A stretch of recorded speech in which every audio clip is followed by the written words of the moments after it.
Beloved, welcome to Sunday's Talk. Thank you for joining me. Before I go any further, can we just take 2 seconds, maybe 3, to worship God? Can we just pause right here, right now, and acknowledge God's presence in our lives? Because I don't know about you, but when I think about what I've been through and all that I have overcome, and all that I know that still awaits me, it activates my praise. It stirs something deep in my soul and in my worship. Not because everything in my life is perfect, but because even in the imperfections, God has been present. Even in the places I didn't see the plan, God was still working one out. And sometimes, just sometimes, beloved, worship isn't loud, it's reflective. It's the quiet moments when you take a deep breath and take inventory of your life and realize, I shouldn't even be here like this. But if it wasn't for God's grace and mercy that kept me, it's when you recognize that the same God who carried you through is the same God who's still carrying you towards what's next, towards what's new, towards what's never been. And that's where I want to go on today. Because maybe, beloved, this is the moment where God is handing you something sacred and powerful. And what am I talking about? A divine permission slip. Not written on paper, but written on your heart. A permission slip to become what you've never been, to journey where you've never gone, to create what you've never done. So I ask you, yes you, are you ready for your permission slip? Because the first invitation given by God is this, to become what you've never been. What a powerful invitation. One filled with divine purpose and intention. Because here's the truth, the invitation will often find you in the middle of uncertainty. It rarely arrives when life feels stable. It shows up when the old version of you is starting to feel too small. You see, I remember when that invitation found me. It was the moment I decided to stop hiding who I was, to stop apologizing for my truth, to stop living in the shadows of shame and guilt. When I finally accepted all of me, the totality of who God created. It was as if 1,000 pounds had lifted off my spirit. I felt lighter. I felt free. And in that freedom, you know what happened, beloved? I found my voice, the one I had buried underneath the fear and the silence. That acceptance became the doorway to a deeper relationship, and I mean a deeper relationship with God. A relationship that didn't demand perfection, but invited my honesty. And that honesty saved my life. Because when you live from truth, you don't need to perform anymore. You become the author of your own story. You have nothing to hide, nothing to prove, and nothing to defend. Because the truth, when it's rooted in God, never needs defending. And here is what I've also learned, beloved. When you stop fighting to prove who you are, you finally create space to be who you are. That's when peace finds you. That's when presence meets you. And that's where becoming begins. To be. That's where it all begins. Not doing, not performing, not proving, just being. You see, be is the first divine instruction given, released into existence. When God said, let there be light, everything that responded became what it was created to be. And that same power still speaks into us on today. Every time you breathe, God repeats the same command, be. To be is to allow the presence of God to meet you in this present moment. It's not about action, it's about awakening. It's the still point between striving and surrender, where you no longer chase who you think you should be. and you begin to embody who God already declared you are.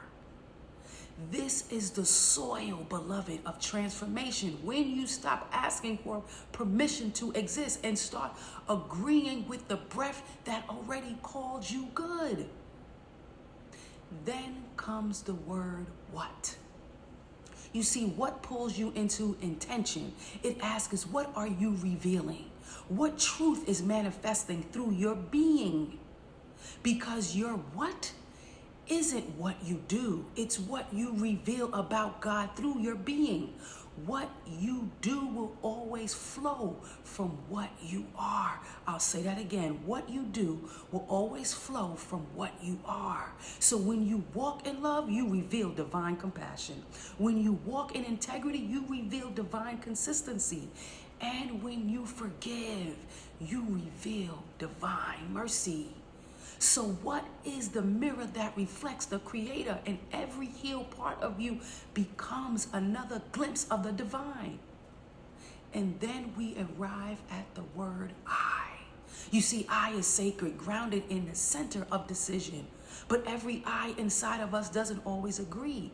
You see, there's the fearful I, the doubting I, the wounded I. And then there's the becoming I, the one aligned with divine vision, God's vision. The journey of becoming is learning to let the healed I lead. It's the part of you that no longer needs to be right, only to be real. It's the part that says, I may not know where this is taking me, but I trust what's guiding me, and that's God. That's where healing lives, beloved, when the soul says yes, even in the face of uncertainty. Now, here's the hinge word, never. You see, beloved, never is the doorway of divine possibility. It's the stretch between what was familiar and what's about to be formed. Never isn't your limitation. It's your invitation. It's the sacred space where faith writes history for the first time. Never is what God uses to reveal a deeper dimension of power and purpose within you. Yes, you.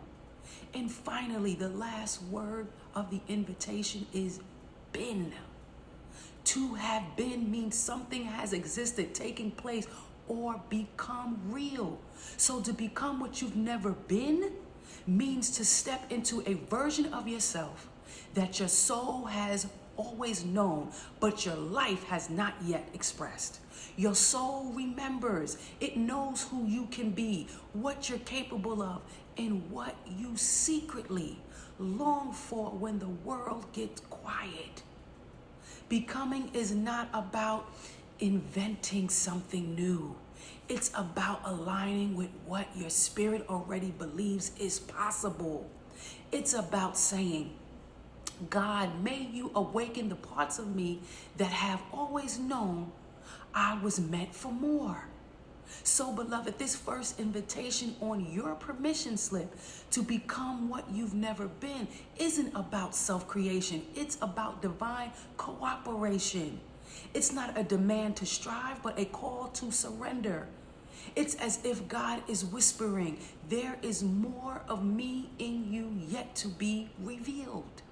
Because who you're becoming isn't a stranger. It's the truest form of you, waiting for your approval and agreement.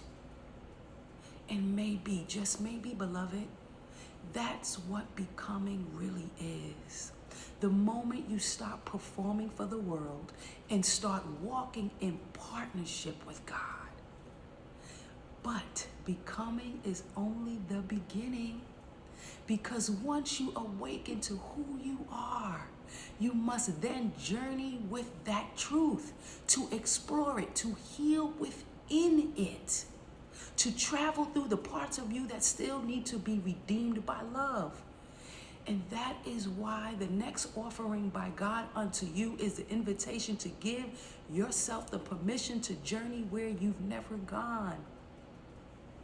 Beloved, what if the journey isn't about destination or distance? What if, just what if, God is inviting you to travel the longest road you may ever walk, the one that leads inward, inward to self, to truth, inward to the quiet place you've avoided because you still hold your pain. What if that's what it truly means to journey where you've never gone? Because I've learned that God is a God of purpose and intentionality. And when God calls you inward, it's not to expose you. It's to evolve you. And it's not to shame you. And it's not to shame what's been hidden. It's to heal what's been hurting. You see, therapeutically, healing begins the moment you stop running from your pain and start listening to what it's been wanting to teach you. And spiritually, the divine will often meet you in the places you fear the most, because those are the very places where grace and mercy has been wanting and waiting to work on you, in you, through you, and around you. The inner journey is not for the faint heart. It requires courage to face what you've buried, compassion to hold what you find, and faith to believe that even your fragments still hold sacred worth. To journey within is to become a student of your own soul, to trace the patterns of pain, not to judge them, but to understand them. Because God can't heal what you won't reveal, and you can't transform what you refuse to name. So when God says journey where you've never gone, it's as if God is saying, come see the parts of you I still call whole, beautiful. Beloved, I remember when I gave myself the permission to accept God's invitation. It came during one of those moments when life was slowing down just enough for me to finally hear what my soul had been whispering. You see, I sat with God and gave myself the permission to heal from within. I began to trace the stories underneath my struggles to see how unhealed pain had been shaping my patterns. I started to identify the places in me that were still tender, and the ways I had learned to hide those wounds behind control, ego, and judgment. I remember sitting there, naming it all, naming my ish, not with shame, not with fear, but with reverence. Because the moment you can name it, you create space to release it. And it was as if God said, now that you've stopped running from it, I can finally begin to heal it. That, beloved, is what it means to be gracefully broken. When God doesn't break you to destroy you, but breaks you open to rebuild you. When the fragments of your pain become the framework of your strength. Through that process, I discovered something sacred. The journey within wasn't about fixing myself. It was about befriending myself. It was about learning to see my scars not as evidence of damage, but as proof of divine repair. It was understanding that healing isn't about erasing what happened. It's about integrating what you've learned. Because sometimes the journey doesn't look like movement. It looks like stillness. It looks like sitting quietly while grace does its work in you, through you, and around you. It looks like trusting that God's rebuilding doesn't require your performance, only your permission. So, beloved, to journey where you've never gone is to allow God to guide you into the untouched places of your own becoming. It's not about chasing a destination, but embracing revelation. The deep knowing that healing is not about completion. It's about connection. It's about embracing the pieces of your story that are still discovering their place in your wholeness. And when those pieces of your story finally begin to settle into alignment, you recognize something, or better yet, you realize something. Healing doesn't just mend you, it repairs you. It repairs you to show up differently, to speak differently, to live differently.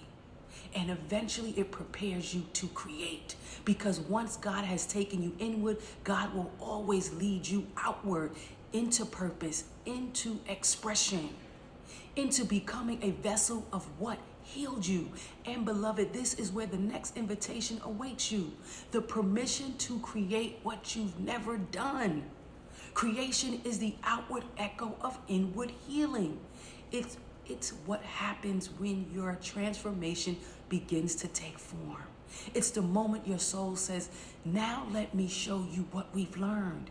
Because creation isn't about having all the answers. It's about trusting the one who gave you the assignment.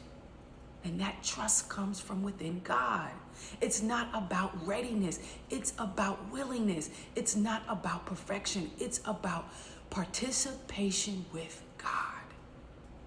Beloved, I remember when creation called my name, not with a spotlight, not with certainty, not with a blueprint. It came in a whisper, a gentle tug to start my YouTube channel. And let me be honest with you. No, I did not feel qualified. I didn't even feel equipped. I didn't even feel prepared, ready. But God wasn't asking me for perfection. God was asking me for permission to move, to trust, to begin. And beloved, that's when I learned one of the most transformative truths of my life. You see, creation doesn't wait for confidence. Creation grows it. Creation does not wait for confidence. Creation grows it. So what did I do? I hit record. I started where I was.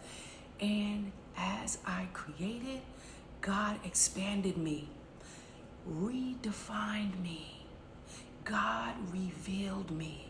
Because when you create in alignment with God, your obedience becomes the canvas and the divine becomes the artist.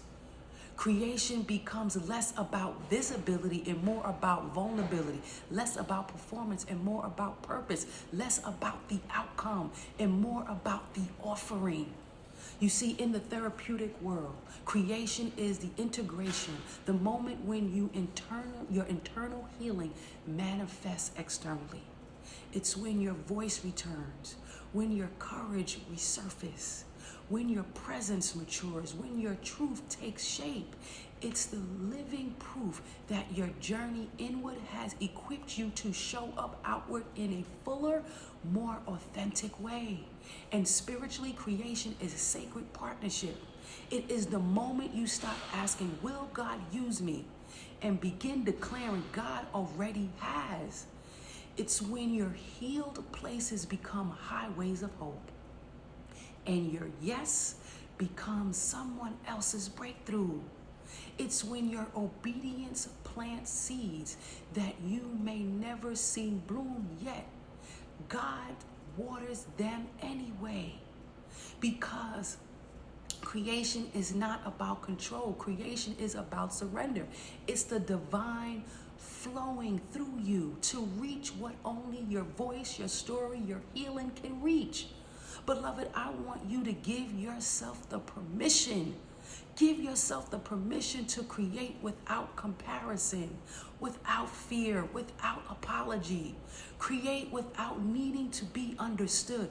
Create because you have been healed. Create because you've journeyed. Create because God is nudging you forward. Create, beloved. Not to be seen, but because you finally see yourself. Not for validation, but for transformation. Create not from scarcity, but from the overflow. Because when you create from alignment, you don't chase purpose, you become purpose. And that, beloved, is how your healing becomes a harvest. Because every yes you offer God, every step you take inward, every truth you dare to name, and every seed you plant in obedience becomes part of a story bigger than you. A story God is still writing through your life. So as I close today, hear this with your whole spirit. You are standing in divine moment. A moment where God is placing something holy in your hands. A moment where heaven is whispering, this is your time. This is your season. This is your partnership. Beloved, may you receive it fully. May you become what you've never been. Not by force, but by surrender. Not by striving, but by aligning with the truth God already declared over you. May you journey where you've never gone, into the deep places of your own becoming, with courage in every step you take and compassion in your heart. And may you create what you've never done, with boldness, with intention, with a healed voice and an awakened spirit, knowing that what flows through you, around you, and in you is a reflection of God who restored you. Because once God signs the permission slip, no fear can void it. No doubt can delay it. No past can disqualify it. This is your moment to step forward. This is your moment to breathe deeper. This is your moment to trust God in a new way. Beloved, this is your permission slip, signed by grace, sealed by healing, carried by faith, and released by God. And it is so. Amen and amen. Beloved, I want to thank you for joining me on today. Until next time, peace, and I love you to life. And don't forget to hit the like and subscribe button. God bless.